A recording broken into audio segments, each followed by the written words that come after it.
안녕하세요. 올해 37살이 된 여자이고 이른 나이에 결혼을 했다가 결혼 10년 동안 아무 일도 없이 무탈하게 살았어요. 얼마 전 남편의 충격적인 배신으로 이혼을 하게 되었답니다. 저는 20대에 결혼을 했고 그 당시에는 주위 사람들 중에 한 명도 결혼을 했던 사람이 없어서 많이 망설였지만 그때의 남자친구가 저에게 정말 헌신적이었기 때문에 결혼을 확신할 수 있었죠. 정말 어느 정도였냐면 데이트를 할 때마다 장미꽃 한 송이씩 사와서 저에게 준 것은 기본이었고요. 제가 조금 덜렁거리는 성격이라 음식을 먹으면 많이 흘리고 옷에 묻히면서 먹어요. 이런 저의 어린아이 같은 모습도 마냥 귀여워해주면서 오로지 저를 위해 그 사람의 가방 속에는 항상 물티슈와 휴지가 있었답니다. 제가 뭘 흘리면 에휴, 우리 유진이 또 흘렸어? 라며 가방 속에서 티슈를 꺼내서 닦아주는 아빠 같은 남자였죠. 남자친구는 저보다 오빠여서 너무 듬직했고 직업도 좋은 편이라 돈 걱정은 없었기 때문에 저는 결혼과 동시에 모든 경제적인 활동은 그만두고 하루 종일 집안일만 하면서 살았어요.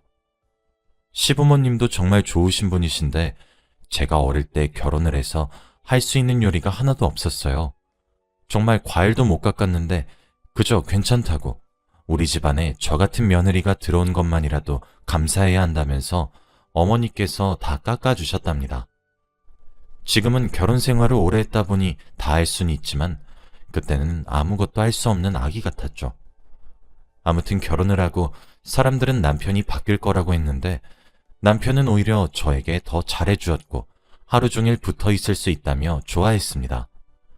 집에서 혼자 있을 제가 너무 외로워 보인다며 제가 해달라는 것은 다 해줬고 항상 퇴근길에 꽃집에서 장미꽃 한 송이를 사오는 세상에서 가장 멋진 남편이었죠. 외박도 한 번 안 하고 가끔씩 회식을 하면 연락도 잘하고 집에는 항상 술에 취하지 않은 채로 잘 들어왔어요. 그래서 그런지 저희는 그렇게 10년 동안 싸우지도 않고 늘 신혼처럼 지내게 되었죠. 제 친구들은 이제 나이가 좀 있으니까 하나둘씩 결혼을 하는데 다들 저희 남편을 보고 어떻게 연애 때보다 더 저를 사랑해주냐면서 자기 남편은 너무 변했다고 이혼하고 싶다고까지 하더군요. 저는 모든 남편이 전부 다 저희 남편처럼 초심을 잃지 않은 채 아내에게 잘해주는 줄 알았는데 그게 아니었던 것이죠. 저는 항상 친구들 모임을 가면 부러움을 받는 사람이었습니다. 최근 들어 남편은 골프라는 취미 생활을 얻었고 처음에는 같이 몇 번 다니다가 제 적성에는 맞지 않는 것 같아 남편은 혼자 다니게 되었죠. 그런데 남편은 골프 때문에 생전 한 번도 해보지 않은 외박도 잦아지고 연락도 잘 되지 않았어요. 남편 말로는 골프하느라 바빠서 그랬다고 미안하다고 하지만 술을 먹으면서도 연락을 잘했던 남자인데 10년 만에 사람이 이렇게 한순간에 바뀔 수 있나요? 그치만 처음에는 남편을 의심하지 않으려고 했답니다. 그런데 제가 말하지 않아도 항상 꽃을 사오던 남편이 이제는 꽃도 사오지 않는 거예요. 그래서 내심 섭섭하다고 내색을 하니까 이제 꽃도 많이 받아봤으니까 질리잖아 라고 하는 게 아니겠어요? 무려 10년을 넘게 받았었는데 저는 단 한순간도 질려했던 적이 없었습니다. 그런데 카드 회사에서 날아온 명세서에는 꽃집에서 결제를 했던 흔적이 있었죠. 분명 저 말고 다른 여자에게 꽃을 사주는 게 분명했습니다. 그때까진 아직 확실한 증거도 없고 남편을 믿었기 때문에 평소와 다름없이 집안일을 하고 있었죠. 그런데 그때 제 휴대전화로 문자 한 통이 왔고 문자의 내용은 충격적이었습니다. 남편이 저에게 보낸 것이었는데 여보, 나 좋아하는 사람 생겼어. 앞으로는 이 사람이랑 같이 살 거야. 우리 이혼하자. 라고 왔어요. 오늘 아침에도 웃으면서 회사 잘 갔다 오겠다고 했던 남편이 이런 문자를 갑작스럽게 보낸 겁니다. 그런데 1분 뒤 사진 한 장이 더 왔는데 바로 다른 여자와 입을 맞추고 있는 남편의 모습이었습니다.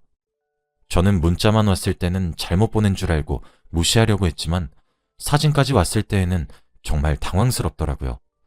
정말 이 사진이 합성이 아니고 사실이라면 남편은 저를 두고 다른 여자를 만나고 있는 거잖아요. 너무 화가 나고 다른 여자를 만나고 있으면서 어떻게 제 앞에서 다정다감하게 얼굴에 그런 철판을 깔 수 있는지 지금 당장 남편을 보면 뺨을 후려치고 싶었습니다. 저는 그 뒤로 앞으로 어떻게 해야 할지 생각에 잠겼고 결국 남편과 이혼을 하기로 결심했습니다. 저희 사이에는 사실 아이도 없었고 둘이서만 살고 있었기 때문에 이혼은 쉽게 할 수 있을 것 같았거든요. 그렇게 남편이 퇴근을 하고 집으로 돌아왔습니다. 평소 같으면 항상 식탁에 저녁 밥상을 차려놓고 웃으면서 반기는 제가 그날따라 밥도 차리지 않고 남편이 와도 현관으로 나오지 않으니 저를 이상하게 생각했나 봅니다. 여보, 오늘 무슨 일 있었어? 라고 하더라고요. 그 문자를 저에게 보내놓고 그런 말을 하다니 아예 대놓고 모른 척을 하면서 당당하게 그 여자를 만나려고 하나 보다 싶었습니다. 그래서 저는 뭐? 지금 그게 할 말이야? 라고 했는데 남편은 끝까지 그게 무슨 소리냐는 말과 이상한 표정을 짓더라고요. 저는 더 이상 남편과 말을 하기 싫었고 방으로 문을 쾅 닫고 들어갔습니다. 저는 침대에 누워 인터넷에서 이혼에 관한 정보들을 알아보았고 몇 분 뒤에 남편이 제가 누워있는 방으로 들어와서 여보, 배달음식 시켰어. 저녁 먹자. 라고 하는 게 아니겠어요? 저는 이 상황에서 밥이 넘어가는 남편이 너무 어이가 없어서 거실로 가서 배달 온 음식들을 바닥으로 던졌습니다. 음식들은 다 땅에 떨어져서 못 먹게 되었고 남편은 그런 제 모습에 여보, 미쳤어? 오늘 도대체 왜 이래? 평소랑 너무 다르잖아. 무슨 일인지 나한테 설명을 해줘야지. 뭐? 내가 미쳐? 미친 건 너잖아. 아예 대놓고 그 여자 만나려고 지금 나한테 이러는 거야? 넌 아무렇지도 않니, 나쁜 놈아? 라고 했습니다. 남편은 도대체 그게 무슨 말이냐며 알아듣게 설명 좀 해보라고 했고 저는 낮에 저에게 문자 온 내용들과 사진을 보여주었습니다. 남편은 그제서야 상황 파악이 되었는지 바로 무릎을 꿇고 두 손을 싹싹 빌면서 미안하다고 하더라고요. 여보, 미안해. 정말 잘못했어. 그런데 그 사진 내가 보낸 거 아니야. 그 말을 듣고 그럼 도대체 누가 보낸 거냐고 했어요. 그런데 남편도 자긴 모른다며 누가 자기 폰을 빼앗아가서 몰래 보낸 것 같다고 했습니다. 저는 그것보다 남편이 바람을 피우고 있다는 것이 더 중요했기 때문에 당장 이혼을 하자고 했어요. 그래도 네가 다른 여자를 만나고 있다는 것은 사실이니까 우린 더 이상 예전처럼 돌아갈 수 없어. 이혼하자. 여보, 제발 이혼은 안 돼. 제발. 내가 그 여자랑 헤어질게. 어? 나보고 그 말을 믿으라고? 지금 당장 시어머니한테 가서 이 사진 보여드릴 거야. 남편과 그 여자는 만난 지 아직 3개월밖에 되지 않았다고 해요. 남편도 단순한 호기심으로 만남을 가졌는데 이렇게까지 깊은 관계가 될 줄은 몰랐답니다. 매번 저를 볼 때마다 죄책감을 느끼긴 했는데 그 여자를 쉽게 떼어놓을 수 없다고 해요. 시어머니는 저희 집 근처에서 살고 계셔서 걸어서 5분 거리에 살고 계십니다. 그래서 얼른 남편과 함께 시어머니에게 가서 문자로 왔던 사진을 보여드렸죠. 그러자 시어머니는 미안하다 며느라. 내가 죄인이야. 전부 내 잘못이라고. 아들 잘못 키운 내 탓이니까 욕을 하거든 나에게 전부하렴. 정말 미안하다. 라고 하시더라고요. 대부분 시어머니는 아들이 바람을 피운다고 하면 며느리에게 네가 얼마나 매력이 없으면 그러겠니? 라고 하셔서 어머니도 오히려 제 탓을 하실 줄 알았죠. 그런데 저희 어머니는 그러시지 않으셨고 제발 이혼만 하지 말아달라고 부탁했습니다. 아무 죄도 없는 시어머니가 아들 때문에 자기보다 한참 어린 며느리에게 두 손을 싹싹 빌고 있는 모습을 보니 정말 마음이 아프더라고요. 며느라, 내가 죽어서라도 이놈 그 계집애랑 헤어지라고 할 테니 제발 딱 한 번만 우리들 봐주면 안 되겠니? 내가 하라는 거 다 할게. 어? 그래 여보. 나 무조건 헤어질 테니까 제발 한 번만 나 믿어줘. 남편의 말은 귀 기울여 듣지 않았고 시어머니가 그렇게까지 애원하시니 저는 알겠어요 라고 해버렸습니다. 지금 돌아보면 절대 그 선택을 했었으면 안 됐는데 그 당시에는 두 사람이 동시에 저를 붙잡아서 어쩔 수 없었습니다. 그렇게 남편은 저의 마음을 겨우 되돌리고 나서 다시 평소처럼 돌아왔습니다. 예전같이 퇴근 후에는 계속 장미꽃을 사왔고 외박도 안 해요. 골프는 예전만큼 자주 가진 않는데 가끔씩은 갑니다. 그래도 연락이 잘 되니까 웃으면서 보내줘요. 저는 일주일 후 남편에게 그래서 그 여자랑 헤어졌어? 라고 물었죠. 그런데 남편은 헛기침을 했고 그럼 당연하지. 내 인생의 여자는 우리 여보밖에 없어. 라고 하는 겁니다. 사실 그때는 이미 남편에게 배신을 한번 당했던 때라서 남편을 예전만큼 사랑하진 않았어요. 그래? 그럼 증거 보여줘봐. 라고 했고 남편은 휴대폰을 꺼내서 자신의 사진첩, 문자 내용, 전화번호부 등등 모든 내용들을 저에게 다 보여줬습니다.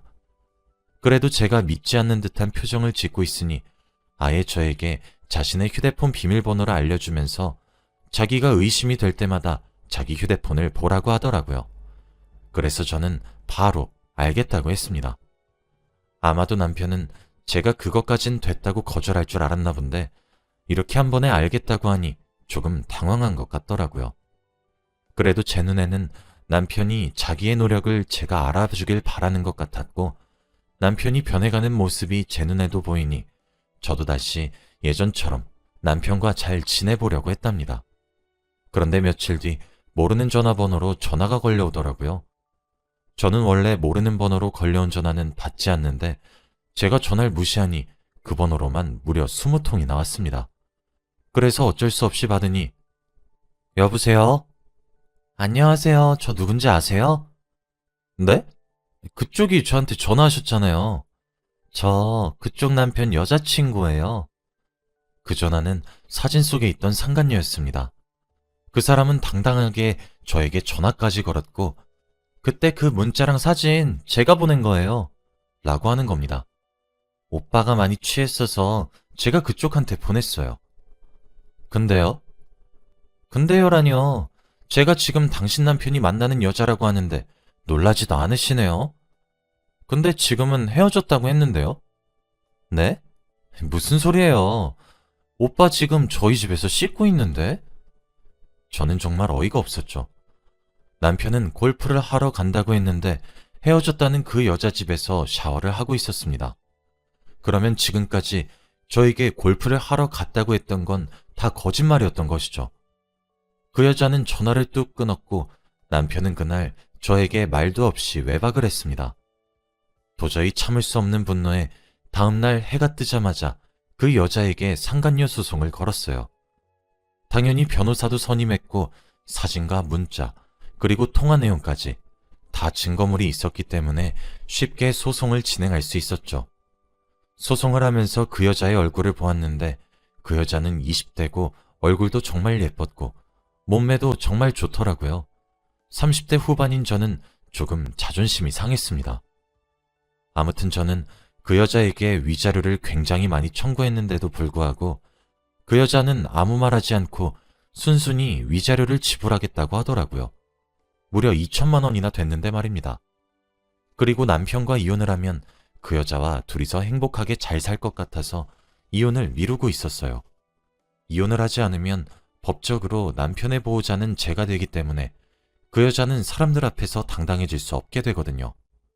아무튼 2천만 원을 상간녀에게 청구했는데 다음날 바로 돈을 입금하는 게 아니겠어요? 저는 그것을 보고 법이 무섭긴 무서웠나 보네 하며 비웃었습니다. 남편은 소송이 끝나니 저에게 그 여자와 정말로 헤어졌다고 말했습니다. 그치만 돈도 없는 여자가 어떻게 그렇게 큰 액수의 돈을 한 번에 보낼 수 있었는지 조금 찝찝해서 남편이 저번에 알려준 자신의 휴대폰 비밀번호로 열고 내용을 뒤졌습니다. 그런데 아무런 증거는 없었고 남편은 정말로 그 여자와 헤어진 것 같더군요. 남편의 휴대폰에 저장된 그 여자의 전화번호와 사진들이 모두 삭제되어 있길래 저는 드디어 남편이 변했구나 싶어 마지막으로 문자 메시지를 확인해 보니 없더라고요. 그런데 제일 밑으로 내려서 보니 저장도 되어 있지 않은 번호랑 문자를 나누었는데 그 내용을 보고 정말 충격을 받았습니다. 남편이 문자를 나눈 사람은 상간녀였고 이름이 저장되어 있으면 제가 의심할까봐 전화번호를 저장도 하지 않은 채 문자를 나누었더라고요. 그런데 더 충격적인 것은 상간녀가 저에게 2천만 원을 보내주기 전 남편이 그 여자한테 2천만 원을 이체한 내용의 문자가 있었어요. 알고 보니 상간녀가 준 위자료는 저희 남편이 보내준 것이었죠. 저는 너무 화가 났고 어떻게든 그들에게 복수를 하고 싶었습니다. 제가 계속 남편이 잘못해도 봐주니까 이제는 저를 너무 만만하게 보는 것 같더라고요. 그래서 꼭 그들에게 잔인한 복수를 하겠다고 다짐했고 우선은 남편에게 그 사실을 아는 것을 모른 척 했습니다.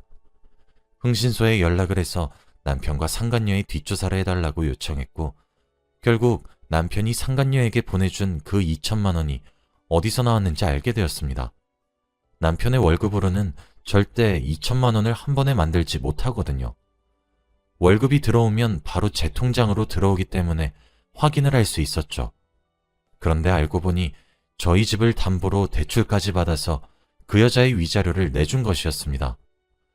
저는 그렇게까지 그 여자에게 헌신하는 남편이 도저히 이해가 되지 않았고 저와의 10년 동안의 관계를 짓밟은 남편이 너무 미웠어요. 그리고 흥신소 사람들이 말하기를 남편의 상간녀의 직업은 고등학교 국어교사라고 합니다. 그러면 나름 옳고 그름을 판별할 수 있는 사람일 텐데 이렇게 불륜을 저지르다뇨. 저는 꼭 그 여자에게 복수를 하기 위해 우선 교육청에 전화를 했고 문의를 했습니다. 그런데 불륜은 불법이라 사진과 통화 내역, 그리고 문자 내용을 동봉해서 신고를 하면 그 여자를 파직시킬 수 있다고 하더군요. 그래서 저는 바로 손수 그 여자가 보낸 문자와 사진, 그리고 통화 내용까지 모조리 다 인쇄를 해서 교육청에 보냈고 그 여자가 잘리기를 기다렸습니다. 그걸로도 저는 성에 안 차서 흥신소 사람들이 알려준 그 여자의 부모님 집에 우편함에 제가 인쇄한 자료들을 넣어두고 왔어요.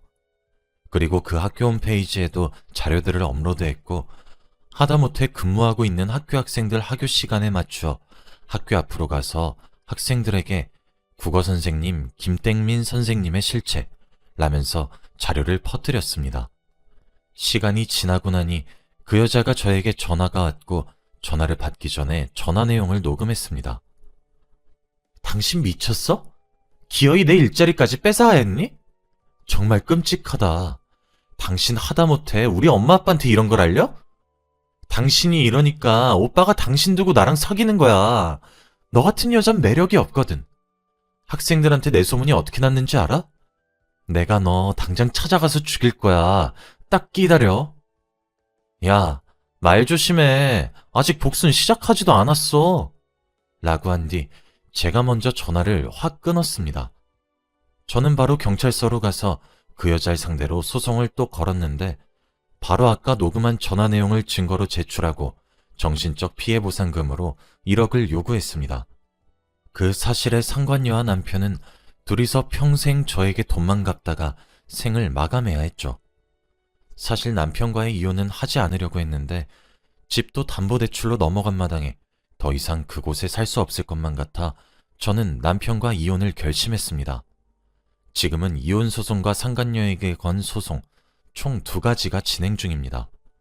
이혼은 무조건 위자료를 많이 청구할 예정이고요. 정신적 피해 보상금도 다 받을 거예요. 이렇게 복수를 하고 나니 조금 후련한 것 같습니다. 정말 10년 동안 한결같던 사람이었는데 이렇게 한순간에 저는 버려졌네요. 사람 안 변한단 말은 다 거짓말인가 봅니다. 이제는 오로지 제 자신만 믿으려고요. 다들 사람 함부로 믿지 마세요. 저처럼 될 겁니다. 제 이야기는 여기까지예요. 들어주셔서 감사합니다.